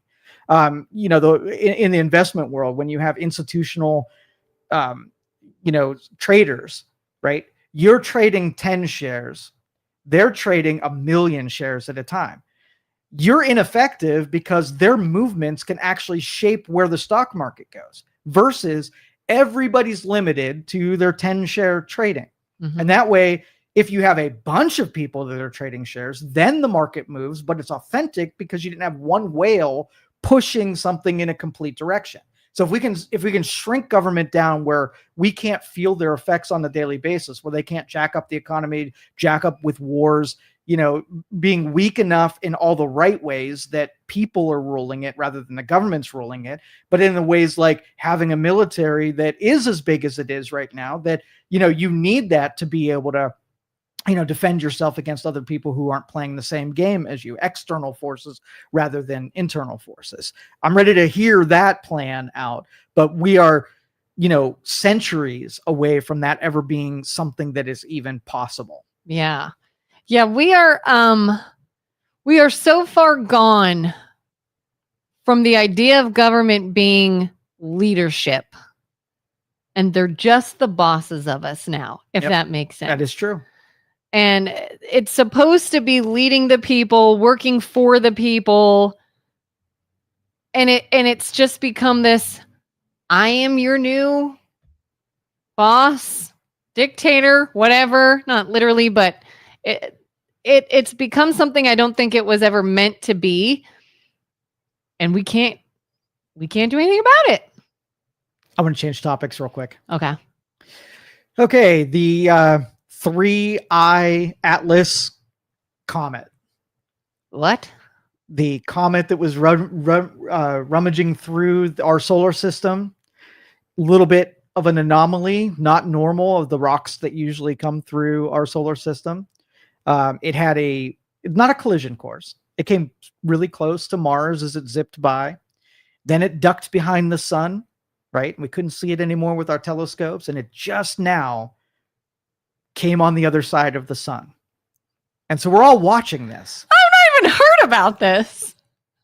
I haven't been watching it. So we are watching it now to see if it deviates from its course, because it should. If it was a comet, it's going to spill off on the other side of the solar system and continue back into interstellar space. And that's it. If it is intelligent, where it now uses the sun's gravitational pull to change courses and come towards Earth, we might have our first visitor. Or it might just start shooting lasers at us and destroying the Earth. That could happen too. So you have three choices, and I'm only going to give you three. It's just a rock, and it's going to exit just like it entered. 2, it's a spacecraft, and it's going to come visit us. Or 3, this is a probe of some kind, or it has hostile intentions or observing intentions. You're saying as of now, we don't know? We don't know. No. There's something. Yeah. Flying through space. Yes. That might head this way, and it may be a natural occurring. Yeah. Let me give you the anomalies. Okay. Okay. These are things that are weird about it. It's the fastest object that has ever come into our solar system. So if it is a comet, it's faster than any other comet. Yeah, it's about the same size as the rock that destroyed the dinosaurs. It's about as big as Manhattan Island, so it's pretty beefy. So that's number one. Its size and speed is different than ones that have come before. 2, the composition of the rock is an alloy rather than a just nickel or whatever. So from our standpoint, we've never seen that metal naturally occurring. So it's composed of something that still could, in other circumstances, become an alloy through whatever, but we've never seen it in it. So anomaly number 3. The way that it entered our solar system, like if our solar system is a plane this way, usually they'll come through the solar system from the top or bottom or take a whatever. This is perfectly aligned with the plane of our orbits of our planet. So it's a weird angle that it came into our solar system. Let's see. when it was approaching the sun. If it was a comet, when it's in interstellar space, it's super cold. And when it starts nearing our sun, it starts to warm up. And so the direction of the sun towards it usually creates a tail off of whatever side is opposing the sun, because the solar winds pick up dust and some of the material as it burns off to the back. This was inverted, where there was actual tail that was pointing towards the sun rather than away from it. So that would be another anomaly. So there's lots of weirdness in this. And so that's why looking at, and it still could just be a comet that exits. What it does next will really be sort of like the next data point, whether or not this is an alien spacecraft or this is just a comet. Are we sure that our data is correct? That's a good question. That's a good question. You know, when we say things like, this is something we've never seen before, this is something we've never seen it do before, are we even correct in we properly measured it? Well, maybe we were wrong and that's why we haven't seen it. When I say anomaly, I mean it's different than anything else we've tried to measure. So if we measured the the elements or the materials that made up the comet, this one is different. Whether or not the details of what was measured is accurate, it's still not the same as other ones that have come here. So are you gonna Julie says, great, now I have more to worry about. That's what I'm saying. That's exactly what I was thinking. Chicken says it is behaving perfectly normal. Okay. Is it though? Because it sounds like it's fast. Yeah. Again, those are the behaviors that are anomalous. The tail pointing in the opposite direction when it was approaching the sun, the speed that it was coming in. And again, we've only had 3 of these interstellar visitors. So we only have 2 other data points to compare to. So for it to be different than the other 2 we've measured would not be like, are there fast ones? Are there slow ones? Where did it get so fast? How did it get so fast? It could have been in another solar system where it got a gravitational slingshot and it sped up as it entered ours. There's a ton of other explanations. So there's like a million other reasons before we get to alien space. But it's fun to it is watch. Fun. Yeah, Chicken says these wild conspiracies of anything, which is like a 0.0000001%, it would go for Jupiter. It wouldn't come here. But if we have been tracking these types of objects for about 8 years, so we have very little data to say it's different than normal. Exactly. Chicken says, thank you, Kellen. Yeah, so the fact that if it's one of 3, then yes, very... to me, not enough data to know how different it actually is or how uncommon it could be. But what do we do when we see something that's different than other things? We learn from it, right? We look at it as saying, oh, this one's different. And we get curious and try to figure out why this one behaved differently. So jumping to theories, I didn't use absolute. I don't know if it's just a comet that's going to whatever, but I have sort of like 3 little benchmarks. Whatever it does next is going to make it more probable that it's one or the other thing. So if it just guides around the sun and it takes a regular gravitational course and it speeds off into the other side of the solar system and it just goes back into space, I'm like, yeah, there was just a comet that behaved weird. Let's figure that out. If it zooms past us and takes a 90 degree and starts heading towards Earth, and we're like, uh-oh, let's take a look and be very suspicious of that thing. Okay, I have multiple questions here. Do you remember last year or earlier this year? I don't even remember when it was, when all those huge drones were around New Jersey. I just saw an article recently saying what those were. Did you hear that? Apparently it was a company. A guy owned a company, was manufacturing these things, was testing them out. I don't remember why or what he does. But that's what it was. That's all it was, is these were mine. I make them, that I'm this company, and I was doing these testing things. So my question is, why was the government so adamant that they didn't know what it was if it was a guy who owns a company who made them and was testing them? Could that not have been something we found out right away if it was such a small deal, number one? Number two, do you think there are any truly plausible examples of alien life forms in any way being involved with our planet, being here, almost contacting, whatever, that could tie into why we should even almost consider that this thing is anything other than a normal comet. I like your tie-in because, this is my personal views. Again, this is not a scientific presentation by any means, but in the 50s, when, aliens were visiting and crashing and we were discovering all kinds of things we didn't understand. I think there were a lot. So a couple shows ago, or a couple months ago on a show, we talked about like, there's been people who have studied what the repercussions from everybody just being told that we have aliens, what it would do to religion, what it would do to politics, what it would do to our economies, what disruption it would have if you knew the actual truth.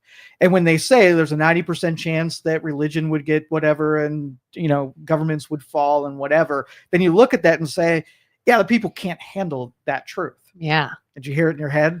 You can't handle the truth. And so if you're like, okay, well, what we're going to do is we're going to mock and make it a spectacle where people who think that thing, we're going to like take a little chunk out. So if you have a really smart person and they say it, we're going to just make it so that it's believable for a crazy person.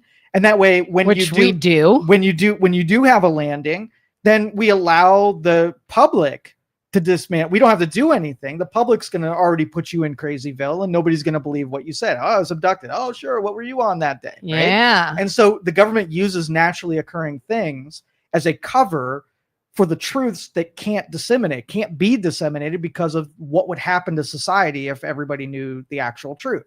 Yeah. And so if there was a private company who was testing things and the public was like, oh, it's probably aliens, the government's like, okay, this should be get some cover fire. So all we have to do is look like we're confused about what's going on for a little while and lay down some more cover fire so that if we get visited by an actual drone, we can always just tag it in with the thing that naturally occurred. And everybody would be so confused about, no, I see it. There's an alien thing there. Yeah, just one of those drones, that kind of thing. So it benefits to have the public do the confusing so the government doesn't even have to do it. Yeah. And I mean, I've mentioned a story before, but long story short, my husband, when he was active duty military, showed me a newspaper one time from a deployment he was on years prior. And he told me the story of what happened. We were here. These people did this. These people had to shoot at them. We had to kill them. This happened, blah, blah, blah. Then he handed me the newspaper article about it, and it was completely different. Mm-hmm. It was a total lie. And I was like, but that's not what happened. And he's like, right. But then why did they why did they lie? And he's like, because the American people couldn't handle the truth. Okay. If so we said what actually give you a hypothetical. Happened. Yeah. President Kellen. Okay. Uh-oh. So I'm an advisor and I've been looking out to space and I see an asteroid that's coming right at us. And I said, Miss President, let me tell you that we've got about 2 weeks to live. This asteroid is on a collision course and we're doomed. It's coming right at us. There's 100% chance everybody is going to die. Right. And and then you bring in another advisor. Now I'm the spreadsheet guy and I'm saying, if you go on the news tonight and tell everybody you're going to have panic and chaos, you're going to have all of your cities burning. Let's not do that to the people. Let's let them live in obliviousness for the next 2 weeks. It's not going to getting them to panic is not going to change anything. Yeah. So are you the president or like, we just got to tell them the truth. I'm going to do it anyway against my advisors. Or are you like, yeah, you're kind of right. They're not going to be able to handle this. And it's going to make things terribly worse. The only value in it is I can say that I will tell the truth, but I'm going to be dead anyway. What do you do, Miss Kellen? I'm leaning more towards not telling them. Not telling them. So there is a reasonable there's a reasonable excuse to not tell the truth if the effect is more negative than telling the truth. Yeah. So if you were like, hey, I know everybody that's on the Epstein list. And when I say this to the public, government is going to be absolutely destroyed and we're going to lose everybody in Congress. We're going to lose the White House. It's going to be panic and chaos. Do we tell the truth about the Epstein files then? And then you're going to be the same logic. You're going to have to put it through. Do I tell the truth knowing that the repercussions are death, destruction, and our country being obliterated? Do you keep it secret and allow United States to live another day? Probably. Okay. So there is an understandable, reasonable reason for lying. And the government has just assembled an entire pocketbook of good reasons to lie because you will not react well if I told you the truth. Yeah. We don't need more civil unrest over an interstellar object that very well is just a fancy rock. Brian says wholeheartedly, the Mayans are the perfect example. Julie, the movie Don't Look Up. Julie says, would you want to know the truth? I would want to know, because if you told me the truth that I had 2 weeks to live, I would do many different things. But on the aggregate, not everybody would do that. They would go crazy. Yeah. Right. And well, that's another question. Should they tell or should they not? And do you want to know, but do you want to know and you still want others not to know? Mm-hmm. Like, I'd be like, maybe I want to know, but I don't want the general public to know. So what would really happen if the asteroid's coming in and you've got 2 weeks? The government would go into a preservation mode where they would invite certain people well before the public even knew this was happening. They would invite people to go to Colorado, and they would be in a bunker that is in the mountains, stocked with enough food for 60 days worth of survival, and then also the materials to restart population after the destruction, giving us a chance for human beings to survive.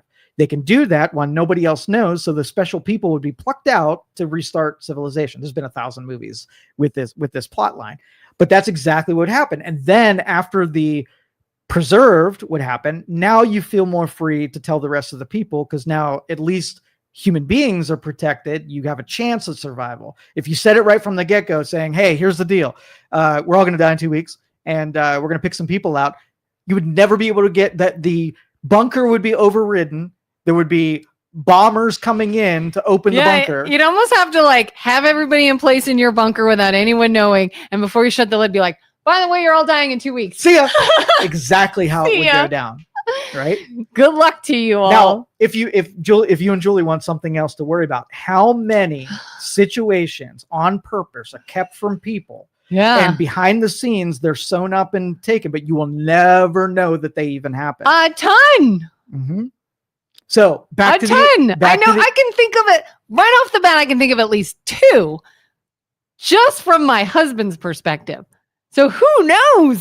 Thousands of holy cow. So the alien invasion part, I believe that there were probably encounters and things that have happened in the past that secretly sewn up and negotiated and dealt with without having the public have complete civil unrest happen as a result. And that's just my beliefs. So for this to be another visitor, because they haven't visited, I mean, for what you and I know, they haven't visited in quite some time, right? They may have hovered and. Well, and here's the thing. I feel like everybody sort of has this mental image of an alien, like we see in Hollywood, alien looking like alien coming here. That's so clearly an alien. What if they look like us? What if they are here? What if they're interacting? What if it's like, oh, we can't let anyone know there's an alien locked up in Area 51? No. What if it's like, this person is one and we're hiding it? Yeah. And what if aliens look exactly like us because we are the natural, the natural evolution of what biology is? And so let's say Mars at one time was habitable and Earth was the one that couldn't be inhabited. Right. Yeah. And so everybody was like, hey, the atmosphere is disappearing and looks like some asteroids. We're going to launch a couple people over to that rock. It's not habitable, but we're going to make it habitable. So what if Mars was the original home and we all abandoned it and everybody went extinct on Mars and we're the result of a planet jump that happened 1 billion years ago? And we look the same as our Mars, brethren.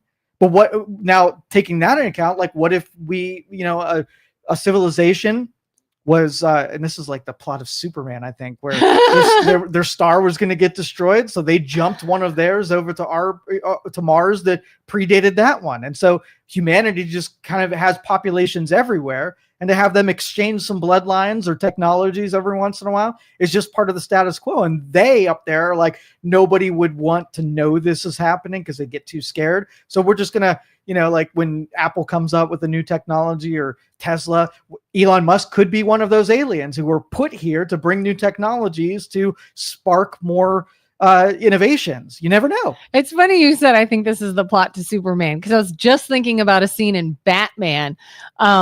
I saw Carter said Trump would save the day. Wouldn't it be interesting if I can't remember which Batman it was. It was a Christian Bale one. remember when he had to act like a jerk to save everyone? Like he was at a party and he knew these people were coming and they were all going to be killed. So to get him out, he pretended to be drunk and cause a scene, and he got real rude just to turn people off, and they wanted to leave his party because he was trying to save their lives. Mm-hmm. What if? 100%. That's the manipulation, the sophisticated lawyer manipulation, right? To an end, controlling the scenario. Like I'll be the bad guy. I'll take the heat. I'll make you hate me because I know I'm saving your lives. But in the movies, it's always the noble person that's doing that. And they're doing it for intentions. Take us, and those people are probably not noble, right? Yeah. They're not. The hero is probably a bad person. So we have a villain in that same circumstance. But what if that's not the case? What if all the negativity and all the hate for the government we talk about and all the ways that we think that they're for themselves and not for the people is actually the ruse, and they're really the positive, noble people, Maybe. the superheroes, and we are all under this misguided scheme to distrust them, which has been done on purpose so they can save us from. And they've been trying to help us all along, and all we've done is badger them and make their life miserable. Yeah, that's a great movie right there. I feel like we just described God. God's like, now you're getting it. I have my doubts about Joe. I do too, and I am Joe, and I still doubt Joe. Brian said she's literally describing the Men in Black movie. Yes, and that's, I think little hints, little like, you can't handle me just saying it, but I'm going to hide things in plain sight. Like not Lance Armstrong, the other Armstrong, Neil Armstrong, right? Yeah. His name backwards is Mr. Alien in there, right? So in plain sight that he was it's Gorst Mr. Alien. So whoa. So he was an alien all along, and he was one of the, teach us how to get to space imports. So oh my God, I just had another tangent. What was it? Go for it. Men in Black movies. Oh yeah. Don't you find it strange that some parts of your life you have no memory of? Mm-hmm. No, you could say through natural evolution and the aging process, your brain can't hold on to every single moment of every single day. But what if 2 Men in Black came with their little activation look thingy? Here, Kellen. Yeah. Look here. Gave you a new memory. Off you went. Yeah. Maybe we've lived countless days with alien invasions or things happening, and they were like, yep, hey everybody, log Statue on to this of Liberty, log on to this screen, sign in and look at it. Yep. Hey, there's an eclipse happening, everybody look at the sun right now, and then zip, everybody in mass who's looking at the eclipse gets a new memory. We're on to him, Kellen, I'm telling you. Seriously. I love how BJ's like 5 minutes. Yeah, we're out of here. Thanks everybody for joining us. We'll catch you tomorrow. Bye. Have a great one. Thank you for listening to this show on Youngstown Studio. This is original Youngstown content. Feel free to share our videos and tell your friends about us. Don't forget to subscribe to our YouTube channel and follow us on Facebook.